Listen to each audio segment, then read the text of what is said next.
le message que le Seigneur a donné. Le Seigneur ouvre nos cœurs, que l'immensité de ta grandeur nous montre que nous ne sommes rien. L'immensité de ta grandeur. L'immensité de ta grandeur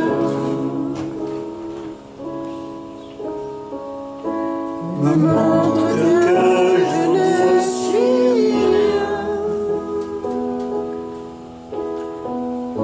Mais quand tu façonnais la terre, j'étais déjà près de ton cœur. On va reprendre avec nous au lieu de je. L'immensité de ta grandeur nous montre que nous sommes rien. Mais quand tu façonnais la terre, nous étions déjà. Nous étions déjà près de ton cœur. Encore, nous. Tu nous aimais avant que nous soyons. C'est pas facile. Et pour nous, tu as tout donné. Toi seul pouvais nous libérer. C'est pourquoi nous voulons t'adorer. C'est pourquoi nous voulons t'adorer.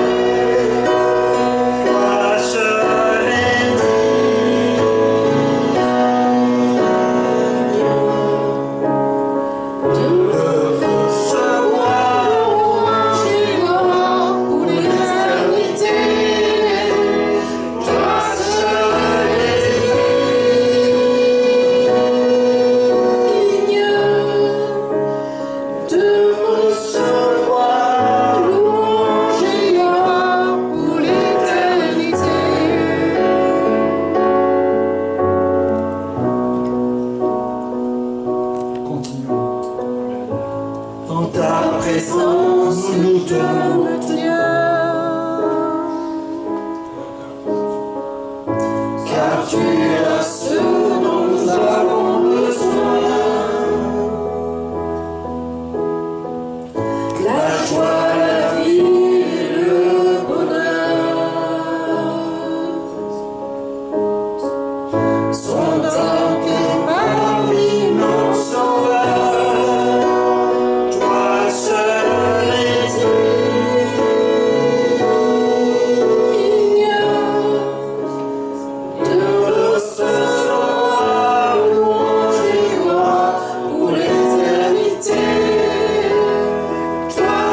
Alléluia, Seigneur.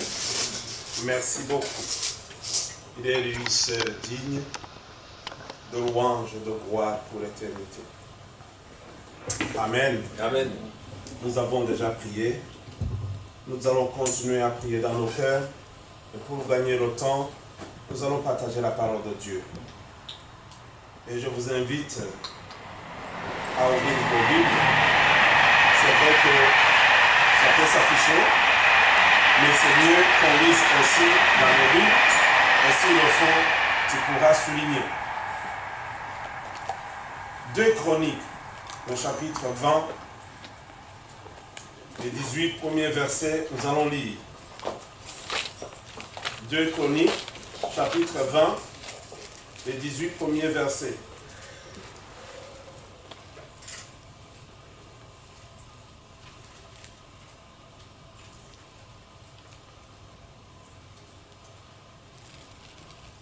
Nous lisons au nom de Jésus-Christ. Après cela, les fils de Moab et les fils d'Ammon, et avec des Moanites, marchèrent contre Josaphat pour lui faire la guerre.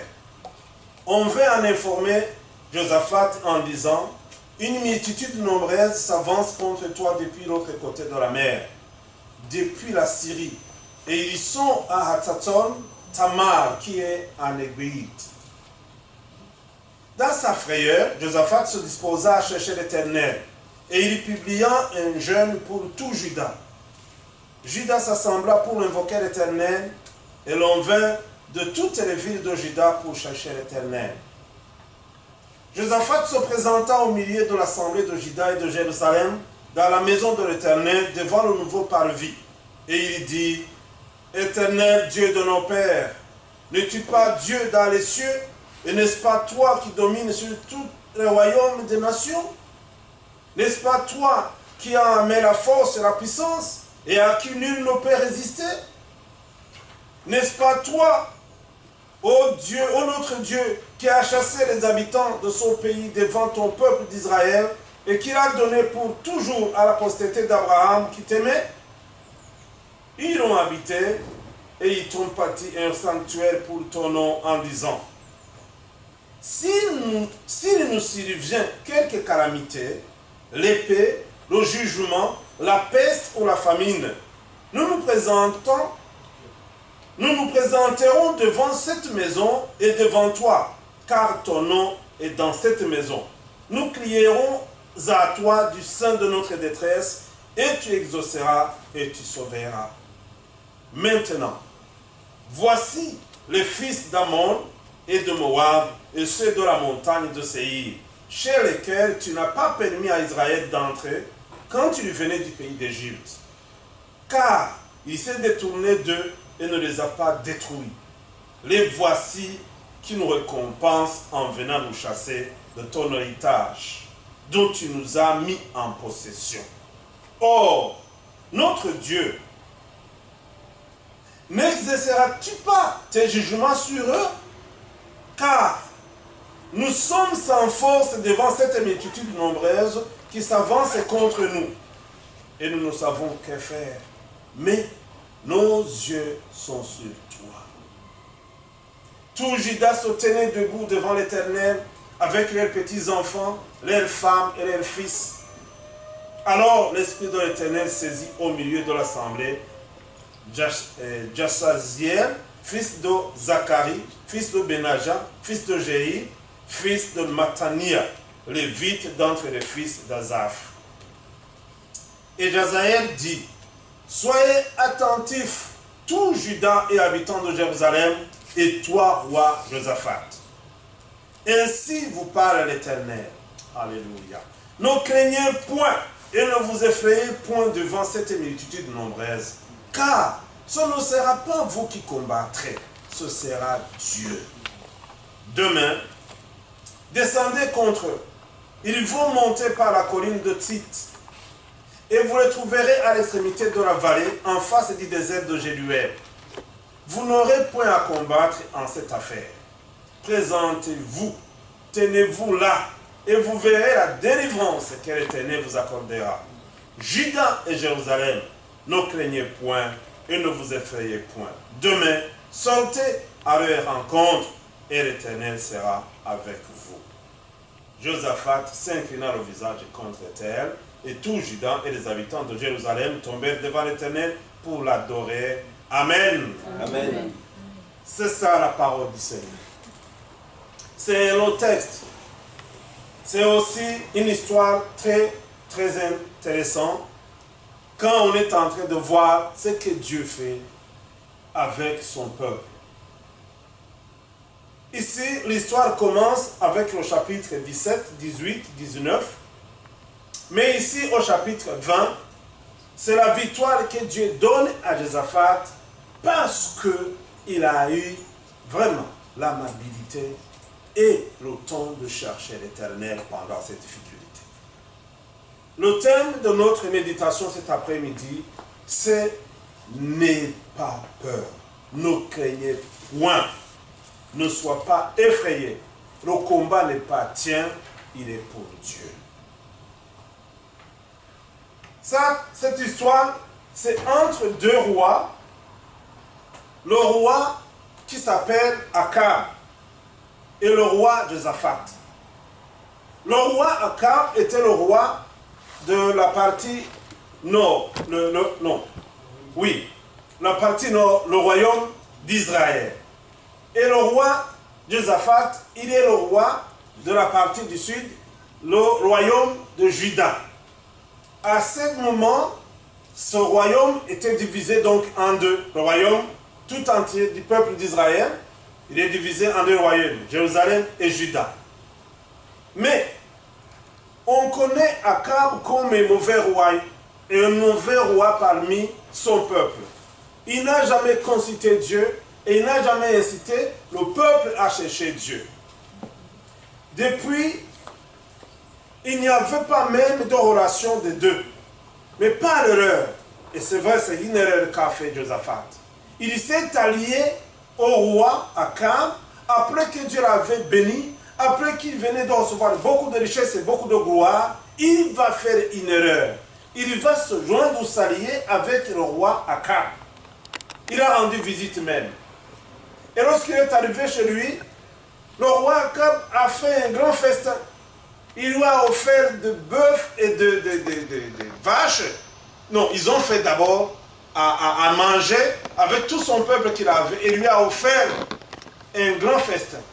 Et après, il lui proposera de l'accompagner à faire une guerre dans ce qu'on appelle la Motte Galade. Mais la parole de Dieu montre que Josaphat a fait cette erreur. Alors que depuis le début, il était quelqu'un qui ne pouvait pas entrer en contact avec son roi qui n'avait pas le Seigneur. La chose alors vient ceci. Le roi Akab, il invite Josaphat à l'accompagner pour pouvoir conquérir la Motte Galade. Oui, Josaphat va l'accepter. Mais il lui demandera, comme il avait toujours à lui le respect de la parole de Dieu, il dit, mais avant de monter, il faut quand même que nous puissions consulter Dieu. Est-ce qu'ici, dans ton royaume, il n'y a pas de prophètes pour qui nous pouvons demander s'il faut qu'on puisse y aller ou bien qu'il faut renoncer? Le roi Akab qui dira, oui, j'en ai. Ok, invite-le et qu'il puisse nous dire par rapport à son projet que tu as, si nous pouvons aller ou pas. Alors le roi Akab invite des faux prophètes. Il va inviter les faux prophètes parce qu'en lui, il savait très bien que le vrai prophète ne va pas lui dire ce qui était réellement la vérité. Et même s'il lui disait cette vérité, Akab n'est pas disposé à écouter. Ici alors, on va inviter ces prophètes. Beaucoup. Un grand nombre. Plus de 400. Et ils vont venir. En venant, un d'entre eux a commencé à dire, oui, oh, mon Seigneur le roi, monte à Galat, à Motte Galade, tu vas vaincre, tu vas détruire son peuple. Et tous les faux prophètes alors vont s'allier derrière ce que pensait de ce dernier, lui disant, alors il faut y aller, il faut y aller. Mais, Josaphat a eu un doute. Il dira, après tout, je ne comprends pas. Est-ce qu'il n'y a pas un autre prophète dans l'Éternel? Cette fois, c'est dit, il n'y a pas un autre prophète de l'Éternel dans son lit à qui nous pouvons demander? Ah, là, alors, le roi Akab va dire, il y en a un seul qui reste. Mais toutes les fois que je l'ai appelé, il n'a jamais dit quelque chose de bon pour moi. Ce n'est que le mal. Et je l'aurais. Il a dit ces mots. Non, mon Dieu. Que Dieu nous aide. La Bible dit que dans les derniers temps, les hommes auront besoin à ce qu'on leur parle des choses Qui veulent qui entendre. veulent entendre, qui font plaisir dans leurs oreilles. Ce cas vraiment était pour Akab. Il dira oui, il reste un seul, mais vraiment je l'aurai. Chaque fois qu'il vient, il ne parle d'aucun bien pour moi, ce n'est que le mal. Mais, béni soit le Seigneur, bien que Josaphat s'était allié à Akab, il a gardé toujours cette crainte de l'Éternel. Il a vu en lui qu'il y avait un doute, et il fallait qu'il y soit assuré. Ok, il dira, quoi qu'il en soit, invite ce dernier, on va écouter ce qu'il va nous dire. Et le roi Akab dira, ok, quand vous invitez le prophète Michée, on va l'inviter, il va venir. Et au moment qu'il est en train de venir, un de ceux qui sont allés donc lui inviter, lui demander de venir, il va essayer de lui dire, et lui a conté l'histoire. Il dira, tu sais, tous les autres prophètes ont déjà dit au roi qu'il faudra monter à la monte Garat pour conquérir cette région.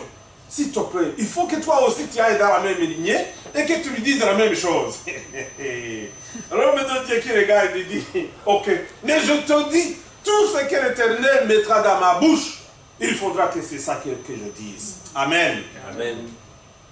Mais arrivé là, comme il se connaissait déjà avec le roi Akab, lui aussi il va essayer de faire semblant. Ce qui m'a beaucoup touché, c'est de cette histoire qui est là. Le prophète aussi, Michée, il arrive. Et quand il arriva, c'est au chapitre 19.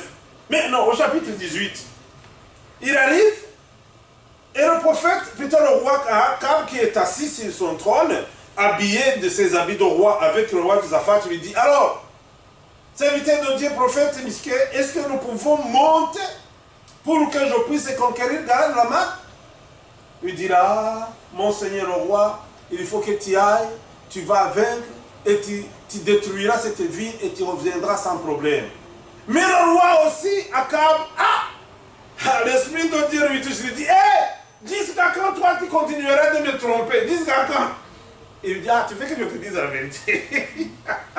Oh mon Dieu, tu veux que je dise la vérité? Ok. J'ai vu le peuple, l'armée d'Israël sur les montagnes, désemparés comme des brebis qui n'ont pas de berger. Il dit, tu as entendu, Josaphat, tu as entendu. Je t'avais dit, cet homme ne peut jamais dire du bien sur moi.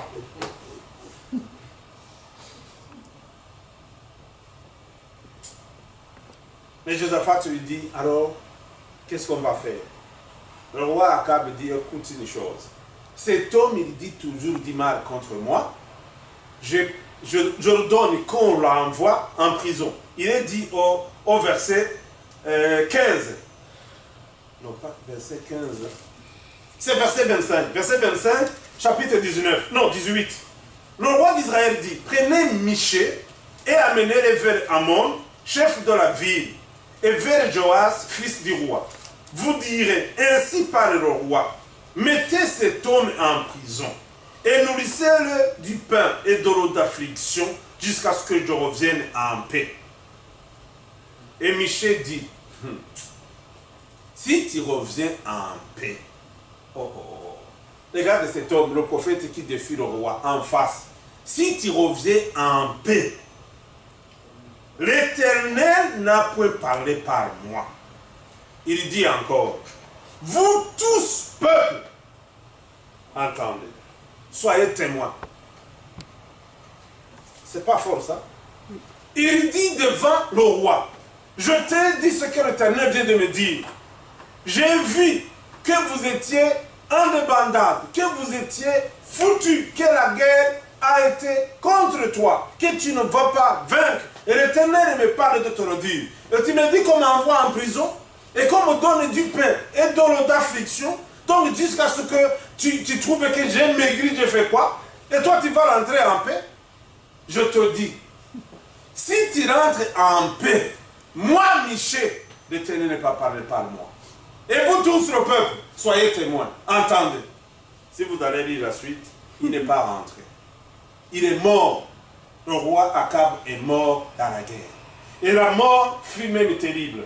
Et même incompréhensible.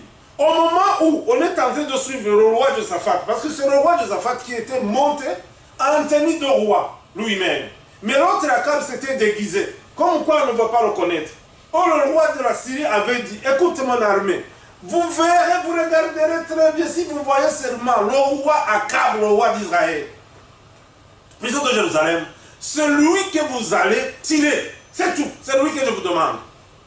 Et lorsqu'ils sont partis, voyez que c'est le roi Josaphat qui est assis, donc sur l'escorte, ou bien, comment on l'appelait encore, le cheval qui va les conduire. L'armée de la Syrie se tourne vers lui. Ils vont le faire cuire derrière lui. Et le roi qui dit, c'est pas moi, c'est pas moi. La Bible dit ça, qu'il a crié. C'est pas moi, c'est pas moi. Quand ils ont vu que ce n'est pas lui, ils ont tourné. Ils sont allés seulement vers l'autre armée, l'autre côté. Et la Bible dit qu'un des soldats a tiré au hasard. Il a tiré au hasard.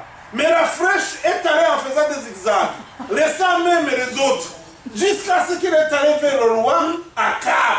Et là, au milieu, donc de là où les jonctions de ce qui était de ces barres, de ces protections, c'est là où la flèche est entrée. Et après, il dirait, attends, tourne. Je suis blessé gravement. Il dira donc à son chauffeur, tourne, je suis blessé gravement. Mais il ne veut pas donc arrêter son armée, il ne veut pas faire peur son armée, il ne veut pas lui montrer qu'il est déjà mort. Il dit, non, je suis blessé vraiment gravement. Tournez à côté. Et puis il a tourné là. Et la Bible dit qu'il a fait semblant jusqu'au soir. Mais après, il va mourir.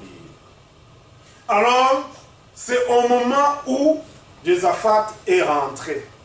Il est rentré à Jérusalem, il a fait quelques jours, puis il est rentré dans son pays. Quand il est rentré dans son pays, au chapitre 19, il y a un certain Jéhu qui était sacrificateur, qui est venu à la rencontre de monsieur le roi Josaphat. Il lui dit, qu'est-ce que toi tu as fait? Au verset 19, non, au chapitre 19, verset 1er jusqu'à 3. Quand même, aux deux premiers versets, il ne faut pas soutenir ceux qui ne sont pas dans la même foi avec nous. Il faut les corriger pour les amener à la vérité. Et s'ils refusent de nous écouter, de nous entendre, on les laisse. Mais ce n'est pas à nous de prendre parti d'eux. Amen. Amen. Mais quelque chose m'a touché. Au troisième verset. Mais il s'est trouvé de bonnes choses en toi. Vous voyez, Dieu quand même comprend toujours. J'ai vraiment aimé cette partie. Mais bien aimé, malgré les faiblesses, les manquements, l'Éternel reconnaît le bien qui est en toi. Amen. Reconnaît encore une fois que l'Éternel voit le bien que tu as fait. En effet, je me suis rappelé de cette chose. La Bible dit qu'il n'y a rien qui soit tombé, ou bien qui soit laissé. Que ça soit bon ou mauvais, de ce que nous avons parlé, de ce que nous avons fait, l'Éternel a tout requis. Tout est enregistré dans son livre. Et il veille sur ça. Et aujourd'hui, c'est ça qui va nous justifier, ou bien c'est ça qui va nous condamner. À ce moment-ci alors, quelque chose de bien est apparu dans les yeux de l'Éternel. Jusqu'à ce que le prophète lui dit, mais, bien que tu es allé du côté du méchant, au lieu de rester avec ceux qui sont de l'Éternel, mais il s'est trouvé de bonnes choses en toi, car tu as fait disparaître du pays les idoles et tu as appliqué ton cœur à chercher Dieu. Gloire à Dieu. Amen. Je voulais vous encourager le temps que vous prenez pour chercher Dieu. L'après-midi comme ça, où il fait beau, vous pouvez bien faire sieste. À tout à l'heure, notre frère a dit, vous allez dans le jardin, et pourquoi ne pas s'asseoir par terre pour se labourer? Il dit bien. Non, mais vous avez pris le temps de venir pour adorer Dieu, pour écouter sa parole, pour lui donner les quelques instants, les 2 heures, 3 heures de temps au maximum. Dieu tient compte de ça. Amen. Amen. Amen. Et la Bible dit, c'est parce que tu as appliqué ton cœur à chercher Dieu. Quelque chose de bien. Et il avait fait aussi quelque chose, parce qu'il avait incité le peuple à chercher l'Éternel. Et il avait fait disparaître les idoles. Les autels qui avaient été bâtis pour des idoles, pour des sacrifices à l'honneur des idoles, il les a détruits et il avait construit des autels pour sacrifier des sacrifices d'honneur et de gloire à l'Éternel. Dieu a vu ça. Alors, regardez une chose. Si vous allez lire au chapitre 19, il avait fait aussi quelque chose de très beau. Parce qu'il a structuré l'administration. Et surtout en ce qui concerne la justice. Il a placé des juges et des magistrats, des hommes de Dieu, de la famille et des Lévites. Et il les dira, il faudra vous appliquer à travailler convenablement devant l'Éternel, à bien juger. J'aurais dit, je ne sais pas s'il y a un juge ce soir ici parmi nous. Vous le juge. Le Seigneur vous connaît très bien. Et vous a donné franchement un bon ministère. Rendre la justice. Rendre la justice. Vous savez que le grand problème que nous avons dans ce monde, c'est l'injustice. Alors que nous avons des magistrats et des hommes que l'Éternel a établis pour rendre la justice. À un moment donné, je me suis dit, quand ils apparaîtront devant Dieu, quelle est la loi ils vont lire? Quel est l'article, sous-article, et quoi en sort? Je ne sais pas. Mais Dieu dira, je vous avais fait connaître la vérité, je vous avais donné aussi. Et qu'est-ce que vous avez? Vous avez fait. Ici, j'ai trouvé que cet homme a bien fait. Il a établi des magistrats, des juristes, et aussi les appelé à bien servir pour le peuple et dans la crainte de Dieu. Et voilà alors cet événement qui arrive. C'est au chapitre 20. Après toutes ces choses, maintenant, Josaphat est combattu. Voilà une multitude nombreuse d'armées venant des fils d'Ammon, venant des Moabites, venant aussi des Maonites marcher contre lui. Ils viennent lui faire la guerre. Ils viennent lui chasser dans les terres que l'Éternel les avait données. Et voilà, il est devant cet embarras. Mais bien aimé, je ne sais pas, je ne connais pas la situation que tu vis. Mais quoi qu'il en soit, tu as des combats.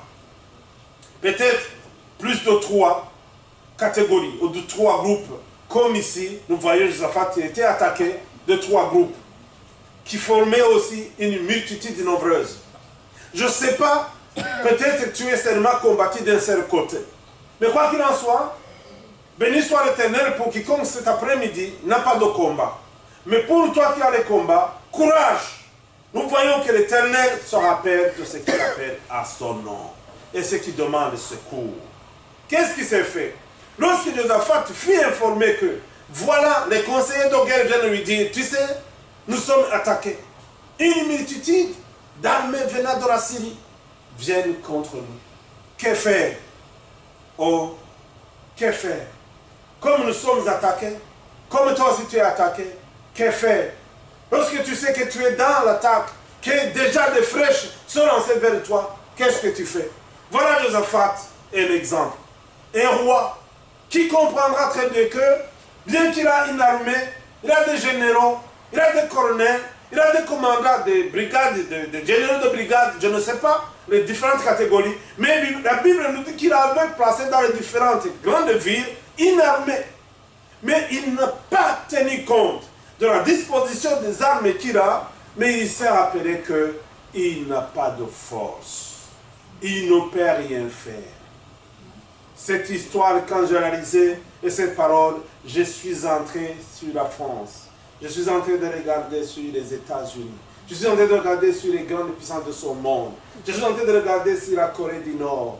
Si tous ces présidents pouvaient comprendre que oui, ils n'ont pas de force, malgré les dispositions ainsi que les grandes technologies habituelles dans l'armée, pouvaient dire, Seigneur, voilà que nous sommes attaqués, voilà que nous sommes dans telle difficulté, mais nous ne savons que faire.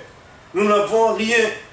C'est au verset 12 que l'homme de Dieu fait une prière extraordinaire. Le roi Josaphat reconnaît que lui seul, avec son armée, avec tout ce qu'il peut faire, il ne pourra pas gagner la guerre. Et il dit, oh notre Dieu, car nous sommes sans force devant cette multitude nombreuse qui s'avance contre nous. Et nous ne savons que faire. Mais nos yeux sont sur toi. Amen. Amen. Sur qui ce soir tu mets tes yeux. Sur qui ce soir tu appelleras pour te secourir. La Bible nous montre que Josaphat a compris. Je ne sais pas, tu es combattu dans ta famille, par tes enfants, par ton mari, par ton épouse, par tes frères et sœurs, par les collègues de travail, par l'administration, je ne sais pas. Mais tu trouves que tu n'as rien même à faire. Tu ne sais même quoi faire. Mais tourne tes yeux vers l'Éternel. À tout à l'heure, notre sœur nous a lu le psaume 121. Je lève mes yeux sur les montagnes. D'où me viendra le secours? Tu lèves les yeux sur ce pays. Tu lèves les yeux sur ton compte. Tu lèves les yeux sur ta famille, sur tes amis, sur tes connaissances. Tu lèves les yeux sur qui? D'où te viendra le secours? Tu lèves les yeux sur l'administration? Non, à un moment donné, ils n'ont pas de réponse. Et toi aussi, tu ne sais de quoi rien faire. Tourne tes yeux vers l'Éternel. Celui qui te garde ne sommeille point, ne dort point. Il ne se fatigue pas, il ne se lasse pas. Au moment où les autres vont se lasser, les gens t'ont soutenu maintes fois, ils ont essayé de t'aider, mais à un moment donné, ils vont se lasser.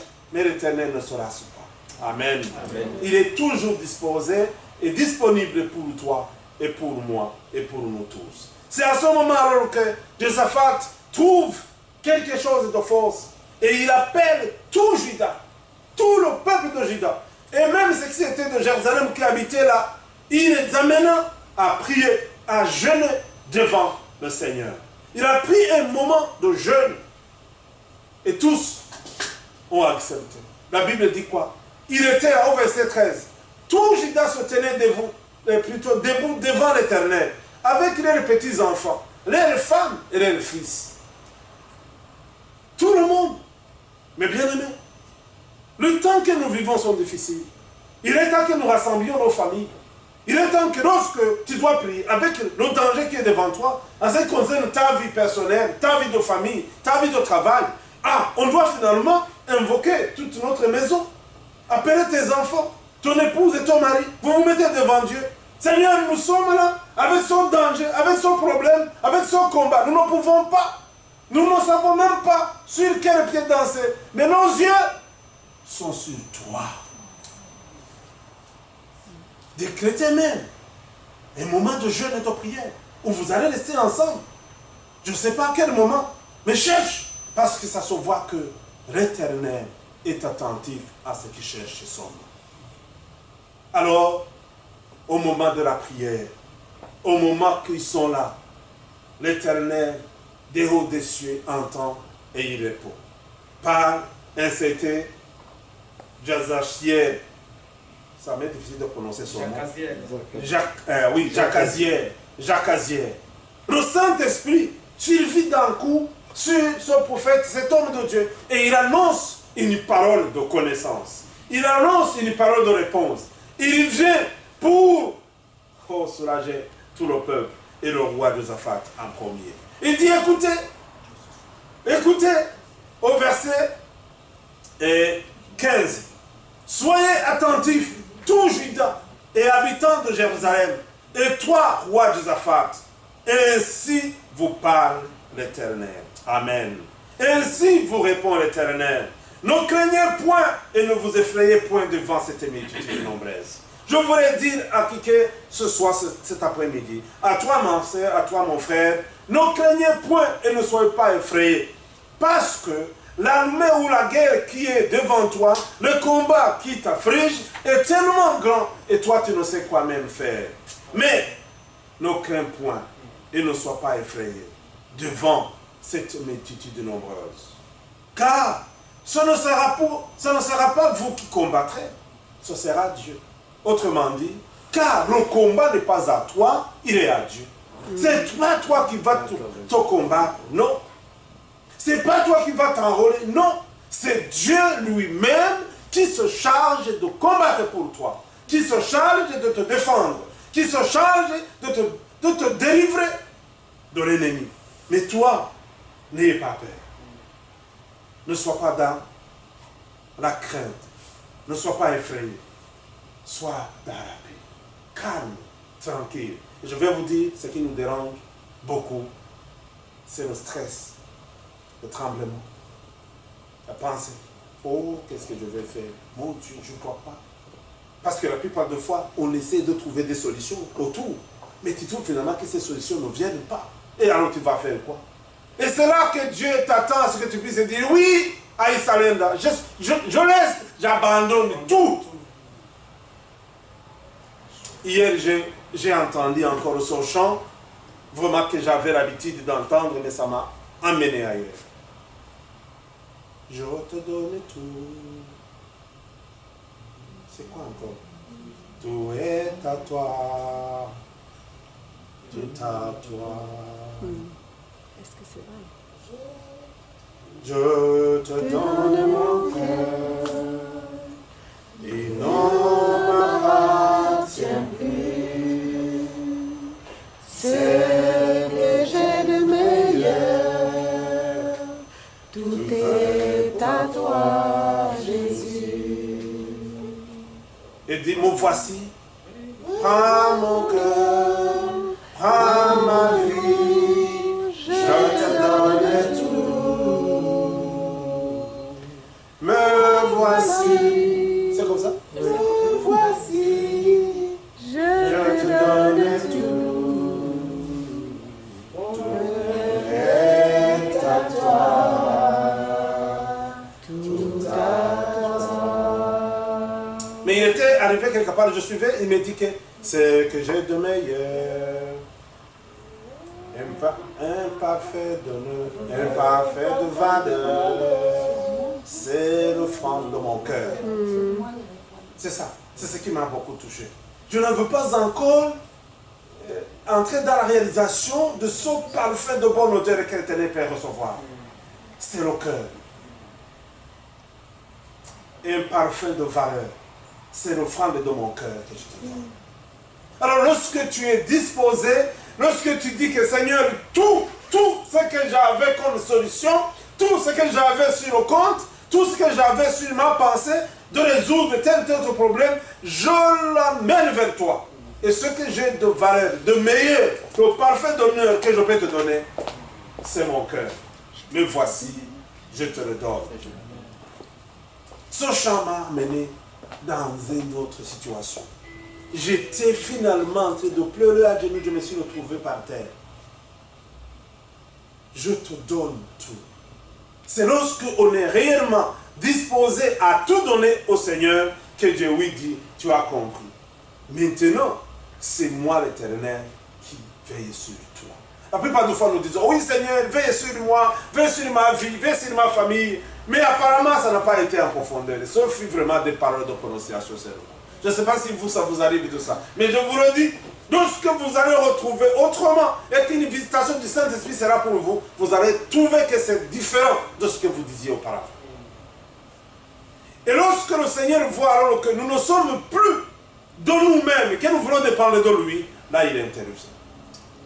Mais au moment où tu te fais encore de pied, tu as encore de faire que tu vas faire de quoi? Que tu vas demander devant, alors le Seigneur te dit, ok.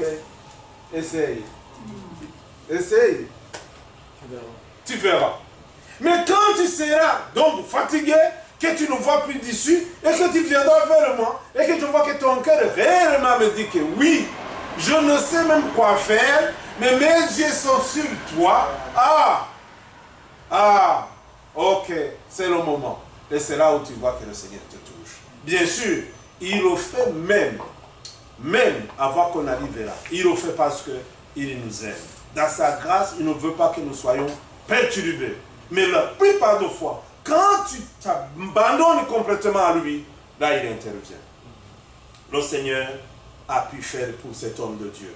Et le message que j'ai ce soir, cet après-midi pour toi, ne t'effraie pas. Ne sois pas dans la crainte. Qu'est-ce que tu as comme combat?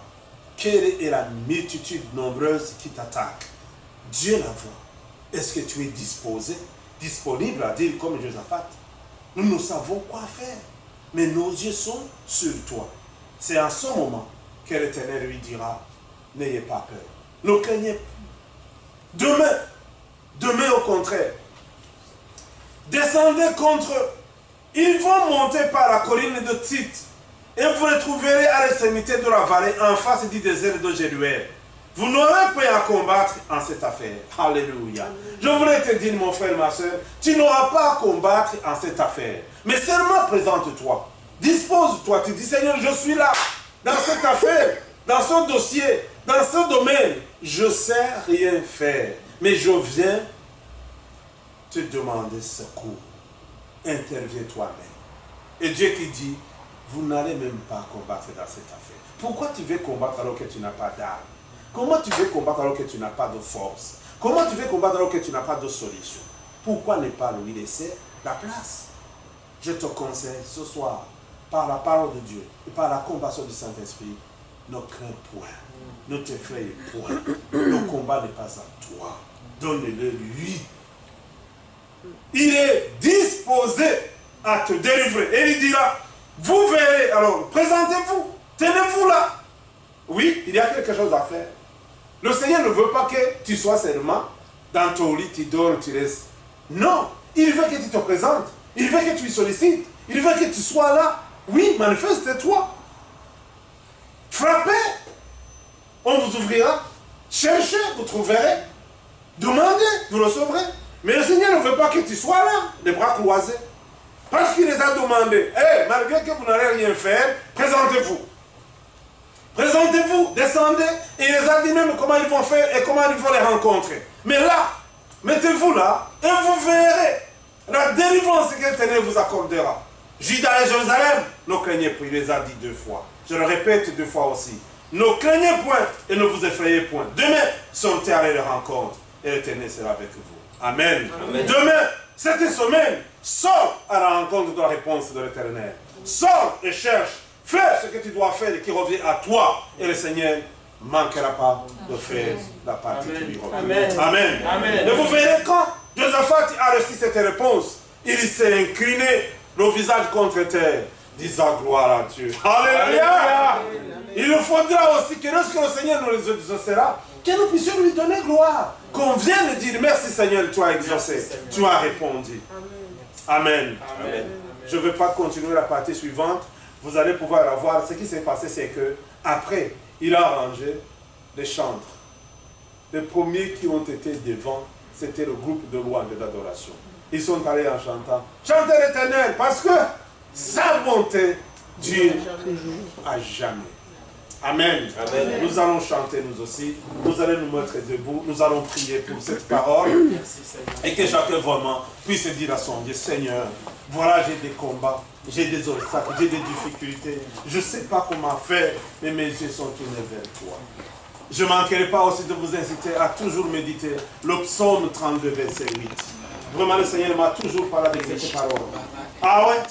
Ce psaume 32, verset 8, il dit ceci. Je t'instruirai, je te montrerai la voie à suivre. Je te conseillerai et mes regards resteront sur toi. Amen. Dans tout ce que tu feras, cherche aussi l'instruction, le conseil de l'Éternel, parce qu'il est disposé à le faire. Le psaume 32, verset 8. Nous allons chanter ce chant. Tu es roi, Seigneur, ta joie remplit mon cœur, chaque jour je te louerai. Je crois qu'on va faire cette partie et puis nous allons entrer dans la prière. J'aimerais que chacun puisse prier vraiment. Exprime-toi, parce que c'est ça que le Seigneur veut. Et moi aussi, je prierai après. Allez-y, frère, obéis. On chante.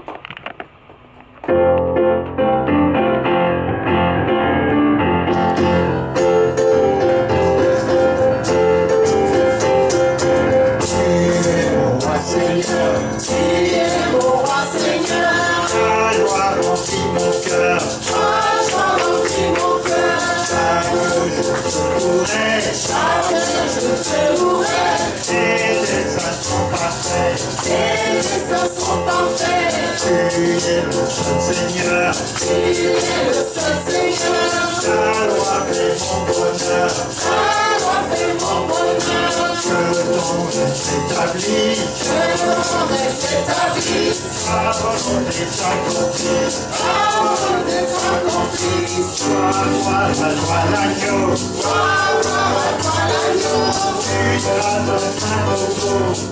traces un nouveau, mon vainqueur, nous proclamons ta grandeur, gloire à toi l'agneau, tu traces un chemin nouveau, mon vainqueur, nous proclamons ta grandeur, gloire au nom de Judas, tu es le Tout-Puissant, tu es le Tout-Puissant. Avec tout le feu de Judas, parce qu'il était devant toi, il t'avait demandé de sécurité. Seigneur, je te prie, mes yeux sont fixés sur toi, mes yeux sont tournés vers toi. Je tourne mes regards vers toi, le roi de roi, le Dieu qui veut me guérir, le Dieu qui veut me délivrer, le Dieu qui veut me faire sortir de toute maladie, le Dieu qui veut me guérir de la liberté, le Dieu qui veut me guérir de mon chemin, le Dieu qui veut me faire sortir de ma maladie, le Dieu qui veut me sortir, Seigneur, de toutes les faiblesses qui restent autour. Cette année, je te prie de t'invoque, Seigneur, que tu sois ici, que tu m'orientes, que tu m'instruis, que tu montres la voie que je dois suivre, au nom